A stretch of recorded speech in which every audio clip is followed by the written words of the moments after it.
Margaret Hayes had seen many beautiful homes in her 40 years as a nanny, but nothing quite prepared her for the marble columns and crystal chandeliers of the Whitmore estate.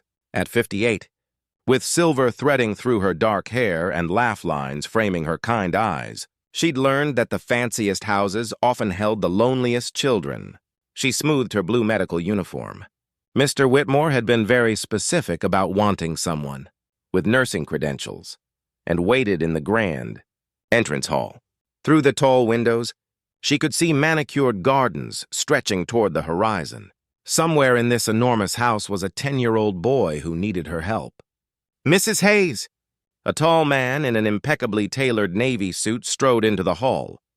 David Whitmore looked every inch the successful businessman, but Margaret noticed the worry lines around his eyes, the way his jaw tensed when he shook her hand. "Thank you for coming on such short notice. Please call me Margaret," she said warmly. "I understand your son hasn't been well?" David's expression crumbled slightly. "It's been 3 months. Constant headaches. We've seen every specialist in the country, neurologists, pediatricians, even alternative medicine practitioners. The tests show nothing, but I can see my boy suffering every single day." His voice caught. "The previous nannies, they tried, but Ethan's pain makes him irritable. They couldn't handle it. Margaret had raised 3 children of her own and cared for dozens more. She'd learned long ago that children acting out were usually children crying out. Why don't you introduce me to Ethan?" They found the boy in a sitting room, curled up on a velvet sofa with his eyes squeezed shut. His light brown hair was cut short on the sides but longer on top, and even from across the room, Margaret could see him wincing. His burgundy shirt was rumpled, as if he'd been lying down for hours.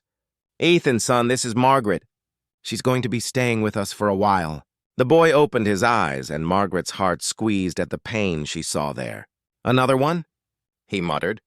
"They all leave anyway." "Well," Margaret said, settling into a chair nearby, not too close, giving him space. "I'm rather stubborn. My own children used to say I was impossible to get rid of." She smiled gently. "Your father tells me you've been having terrible headaches." Ethan's lower lip trembled. "It hurts all the time." "Right here." He touched the top and side of his head with trembling fingers. "The doctors keep saying nothing's wrong, but something is wrong." "Nobody believes me." Margaret leaned forward. "I believe you, sweetheart."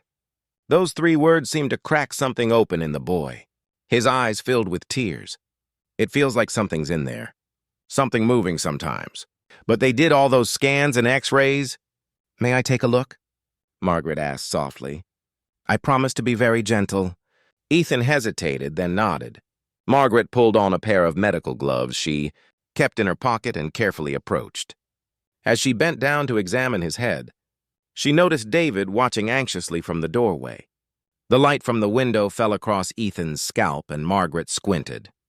There, just visible among the strands of hair, she saw something that made her breath catch. Tiny irregular shapes. She touched the area as gently as a feather landing, and Ethan flinched.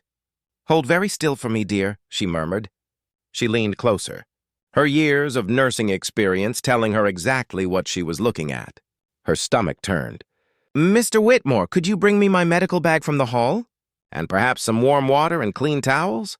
What is it?" David's voice was sharp with hope and fear.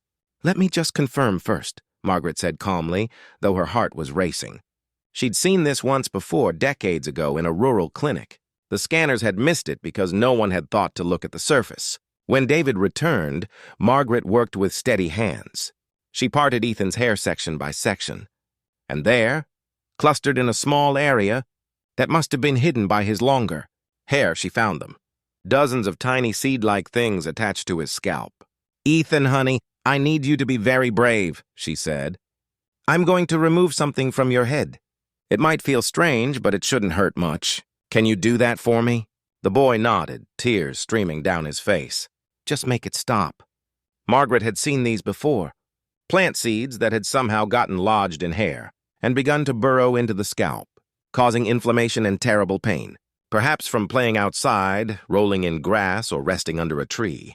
The body's reaction to the foreign objects would have been causing the constant headaches, but they were so small and organic that they might not show up clearly on typical scans. With tweezers and infinite patience, Margaret began removing them one by one. Ethan whimpered but held still, his father kneeling beside him, holding his hand. "You're doing wonderfully," Margaret murmured. "Almost there, sweetheart." It took nearly 20 minutes to remove them all and clean the area. When she finally sat back, she had a small pile of the seeds in a dish. "That's all of them," she said. Ethan was very still. Then slowly, wonderingly, he opened his eyes wide. "It doesn't hurt," he whispered. "Dad, it doesn't hurt!"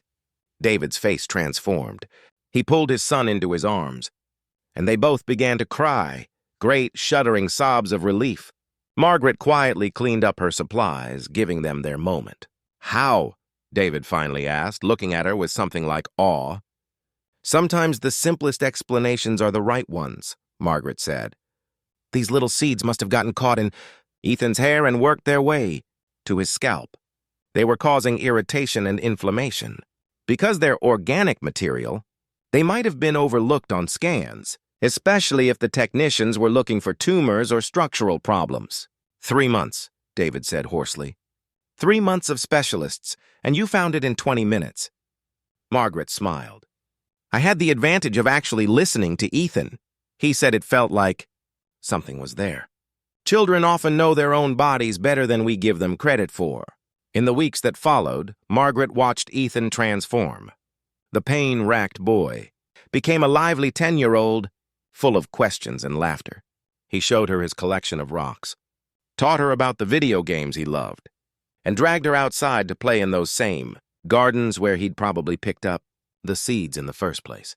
"We'll be more careful now," she'd said with a gentle smile, checking his head every evening just to be sure. David Whitmore changed too. He started coming home earlier, eating dinner with his son, really listening when Ethan talked. One evening, Margaret found him in the kitchen, staring at the small dish where she'd saved a few of the seeds. "I almost lost him," he said quietly. "Not physically, but I was so focused on finding the most expensive doctors, the most advanced technology. I forgot to just pay attention, to believe him." "You're doing better now," Margaret said. "That's what matters." "Stay," David said suddenly. "I know you usually move on after a few months, but Ethan needs you." "I need you, not as staff, as family." Margaret felt tears prick her eyes.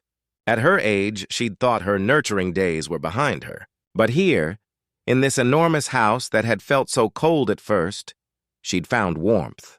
"I'd like that very much." Years later, when Margaret was 65 and thinking about retirement, Ethan, now a strapping young man headed to medical school, would tell people about the nanny who'd saved his life. Not through anything dramatic or expensive, but through kindness, patience, and the simple act of listening. "She taught me that sometimes healing isn't about the biggest intervention," he'd say. "It's about caring enough to look closely, to believe someone when they say they're hurting. That's the kind of doctor I want to be." And Margaret, watching him speak, would remember that boy crying on the sofa and feel grateful. Grateful that she'd had the chance to ease his pain, and grateful that in doing so, she'd found her own place to call home. Sometimes the greatest kindnesses are also the simplest ones. Sometimes all it takes is someone who cares enough to really see you, to believe you, and to help carry you through to the other side of suffering. That's the kind of love that changes everything.